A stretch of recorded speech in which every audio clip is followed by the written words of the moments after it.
Au nom du Père et du Fils et du Saint-Esprit, ainsi soit-il. Mes bien chers frères, l'évangile d'aujourd'hui est extrait de ce que l'on appelle le sermon sur la montagne. C'est au début de la vie publique de notre Seigneur Jésus-Christ, pendant la première année de sa vie publique. La Vierge Marie était certainement présente, elle écoutait à sa place. Et dans ce sermon, notre Seigneur Jésus-Christ va d'abord donner les béatitudes, que vous connaissez bien, les 8 béatitudes, suivies des malédictions, il ne faut pas les oublier, celles-là. Et puis ensuite, notre Seigneur va corriger la loi juive, la loi de Moïse. Il va la perfectionner. Cette loi qui était toute extérieure, il va lui donner son âme par la loi de charité. Il nous dit, vous avez appris qu'il a été dit aux anciens, et il va nous donner 6 exemples de la loi de Moïse en vigueur. Et il rajoute, mais moi je vous dis, vous avez entendu dire aux anciens, mais moi je vous dis. Cette phrase de notre Seigneur est étonnante, elle peut paraître contradictoire même avec ce qu'il vient de dire juste avant. Juste avant, notre Seigneur a dit « Ne pensez pas que je sois venu abolir la loi ou les prophètes. Je ne suis pas venu abolir, mais perfectionner. » Alors il n'a pas détruit la loi, il l'a juste perfectionnée. Car je vous le dis en vérité, jusqu'à ce que passent le ciel et la terre, un seul iota, c'est-à-dire la plus petite lettre, un seul iota ou un seul trait de la loi ne passera pas, que tout ne soit accompli. Et il insiste en disant, celui donc qui violera un de ces plus petits commandements et appris aux hommes à faire de même sera tenu pour le moindre dans le royaume des cieux. Donc notre Seigneur Jésus-Christ affirme à nouveau l'importance de la loi, mais en même temps il va la perfectionner. Il ne s'agit pas, dans ce qui va perfectionner, de ces dispositions pratiques figuratives, de ces prescriptions figuratives qui annonçaient le Messie, comme par exemple tout ce qui concerne les sacrifices. Ce sont des choses qui vont disparaître puisque ce qui est figuré est venu. Par les dispositions figuratives, on disait, eh bien, nous attendons le Christ, une fois qu'il est venu, c'est inutile de continuer. Mais il s'agit de la loi de Dieu, la loi naturelle, qui a été résumée en grande partie dans le Décalogue. Eh bien, cette loi que notre Seigneur va perfectionner, d'où vient-elle? Quelle est cette loi? Elle vient de Moïse, mais elle n'est pas de Moïse. Ce n'est pas Moïse qui l'a inventée, qui s'est réveillé un matin en disant « je vais faire une loi en plus ». Elle vient de Dieu, c'est la loi de Dieu. Et donc, lorsque notre Seigneur dit, c'est très important cela, lorsque notre Seigneur dit « vous avez entendu dire qu'il a été dit aux anciens », c'est la loi de Moïse, « mais moi je vous dis », eh bien c'est une affirmation de sa divinité. Parce que la loi de Moïse, c'est la loi de Dieu. Donc si Jésus peut perfectionner la loi de Dieu, c'est qu'il est Dieu lui-même. Vous savez que les modernistes disent que Jésus n'avait pas conscience de sa divinité. Mais à ces modernistes, il faudrait offrir des lunettes, leur montrer un évangile, qu'ils lisent l'évangile. Il y a là une affirmation très claire dès le début qu'il est bien Dieu. Donc cette loi, elle vient de Dieu, elle est très bonne, elle est excellente, mais elle est imparfaite, elle est perfectible. Saint Thomas d'Aquin nous dit que la loi de Moïse retirait l'homme du mal, donc elle était très bonne, et le portait au bien, mais par la crainte. Ce moyen est insuffisant, et insuffisant fut la loi donnée par Moïse, car celle-ci retirait l'homme du mal par la crainte, qui, si elle retenait la main, ne pouvait pas retenir le cœur. Et c'est toute la différence entre la loi de Moïse et la loi évangélique. Elle retenait la main, nous dit saint Thomas d'Aquin, mais elle ne retenait pas le cœur. Il fallait donc, continue le docteur Angélique, il fallait donc un autre moyen pour retirer du mal et conduire au bien. Et ce moyen, c'est l'amour. Et alors ce moyen fut donné par la loi du Christ, à savoir la loi évangélique qui est la loi de l'amour. Et c'est ce que notre Seigneur nous dit aujourd'hui. Alors il nous le dit en prenant 6 exemples, et lorsqu'il perfectionne cette loi, comme il l'avait dit, je ne vais pas la détruire, je vais la perfectionner, il se conduit envers la loi un peu comme un peintre qui passe sur un croquis qui a été fait au crayon, noir et blanc, et lui rajoute des couleurs. Il ne détruit pas le croquis, mais il l'embellit et lui donne son véritable aspect. Voilà comment agit notre Seigneur vis-à-vis de la loi.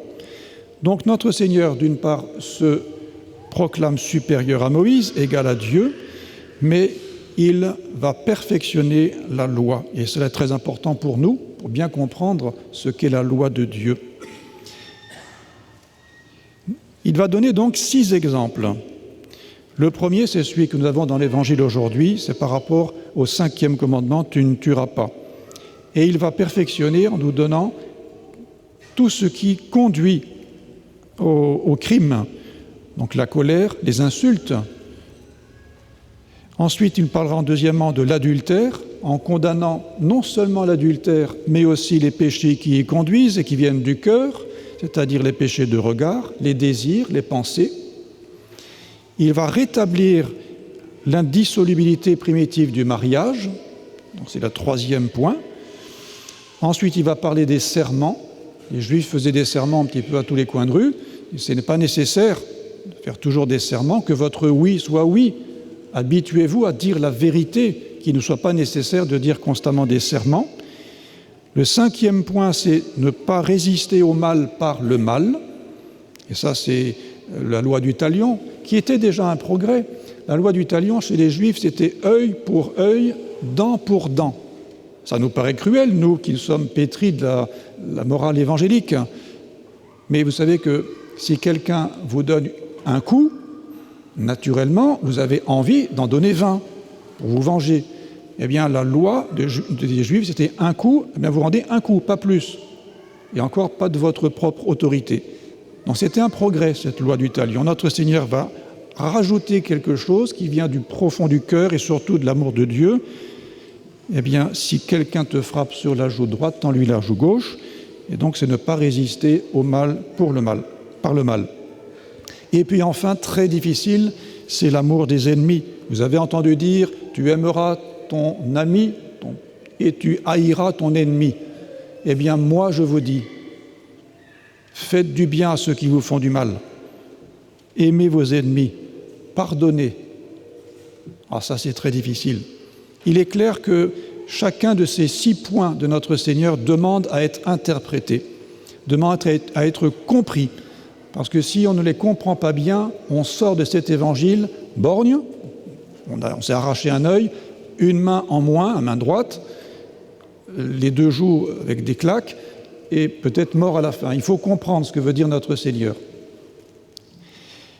Ce n'est pas l'énoncé d'une morale nouvelle. Ce n'est pas non plus l'énoncé d'une morale naturelle, c'est l'énoncé de la morale évangélique. Et les païens ne connaissaient pas cela. Chez un païen, le manque de vertu, il existe. Un païen sait ce que c'est que l'honnêteté. Il sait qu'il ne faut pas tuer son prochain. Mais il en reste là. Et il n'est pas rare que chez les chrétiens, on ait aussi cette attitude. Je n'ai pas volé, je n'ai pas tué, je suis donc quelqu'un de bien. Il arrive même qu'après une vie entière sans confession, des baptisés disent la même chose, je n'ai pas tué, je n'ai pas volé, et donc je n'ai rien à dire en confession. Eh bien, monsieur, c'est faux.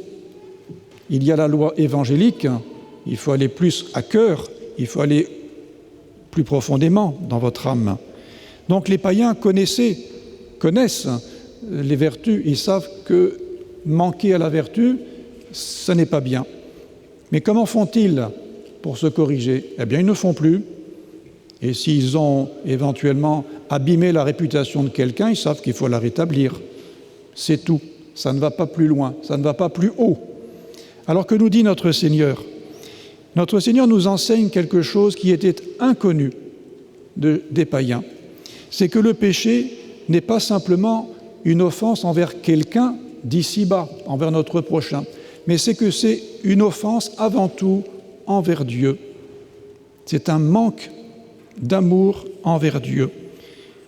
Il y a bien sûr l'offense envers quelqu'un, mais l'offense envers Dieu, en plus du reste. Et donc notre Seigneur Jésus-Christ nous rappelle cela, nous apprend cela, car nous ne le savions pas. Et c'est pourquoi dans l'acte de contrition, nous disons « Mon Dieu, j'ai un très grand regret de vous avoir offensé. » Qu'avons-nous fait? Eh bien, nous avons peut-être insulté le prochain, nous avons peut-être calomnié le prochain, nous avons fait du mal au prochain. Mais nous ne disons pas « Mon Dieu, j'ai un très grand regret d'avoir offensé le prochain ». Nous disons bien « J'ai un très grand regret de vous avoir offensé ». Parce que le péché, avant tout, est une offense envers le bon Dieu, qui est la vérité même, qui est la justice même, qui est la bonté même. Et lorsque nous péchons d'abord envers Dieu, et puis ensuite envers le prochain. Et c'est pourquoi cet acte de contrition, il est très précisément énoncé. J'ai un très grand regret de vous avoir offensé. Et nous continuons en disant, je prends la ferme résolution de ne plus vous offenser. Si on n'offense plus le bon Dieu, on n'offensera plus non plus le prochain. Voyez à quel point le péché n'est pas ce que pensent les païens. Le païen, lui, il ne sait pas cela. Il ne voit pas cette rupture avec Dieu. Il ne voit pas cette rupture du lien qui nous unit au bon Dieu par la charité. Il ne sait pas qu'il peut recourir à Dieu par la contrition qui est l'amour.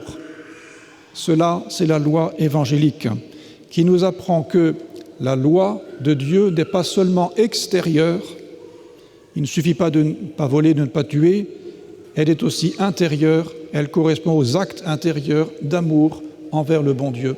Et c'est beaucoup plus étendu, et c'est aussi beaucoup plus facile d'éviter de faire des péchés contre le 5e commandement, par exemple, si on est attentif à ce que nous a dit notre Seigneur dans l'Évangile aujourd'hui. Eh bien, chers frères, il n'y a pas, je pense, beaucoup parmi vous de meurtriers. C'est un péché qui nous fait horreur. Tuer son prochain, ça ne se fait pas, vous le savez bien. Mais il y a des péchés qui y conduisent. Et c'est précisément ce que dit notre Seigneur, la haine, l'insulte et tout cela.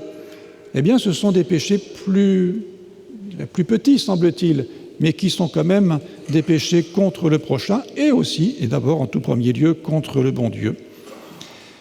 On peut tuer avec sa langue. C'est ce que nous dit saint Augustin à propos de notre Seigneur Jésus-Christ. On peut tuer avec sa langue, on peut tuer aussi avec un clic. On peut tuer avec un clic, nous le savons que trop bien. Alors Moïse n'avait pas prévu cela. Notre Seigneur ne nous l'a pas dit non plus, mais nous le savons très bien. On peut tuer très facilement. Alors de dire simplement, mon Dieu, je n'ai pas tué, je n'ai pas volé, attention, n'as-tu pas tué avec ta langue, n'as-tu pas tué avec ton doigt, avec un clic? Et c'est pourquoi notre Seigneur Jésus-Christ nous termine son exhortation concernant ce premier point. Si, allant présenter ton offrande envers le bon Dieu, tu te souviens que ton frère a quelque chose contre toi, c'est-à-dire que tu lui as fait du mal. Il est inutile d'aller voir le bon Dieu, c'est incohérent.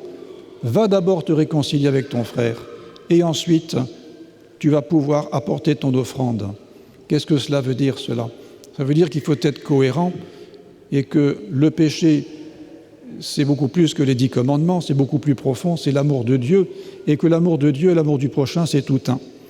Alors, mes bien chers frères, demandons au bon Dieu la lumière, de bien comprendre ce que c'est que le péché, de bien comprendre que le péché brise le lien que nous avons avec le bon Dieu. Et s'il ne brise pas par le péché mortel, il l'abîme par le péché véniel. Le péché, ça ne se fait pas.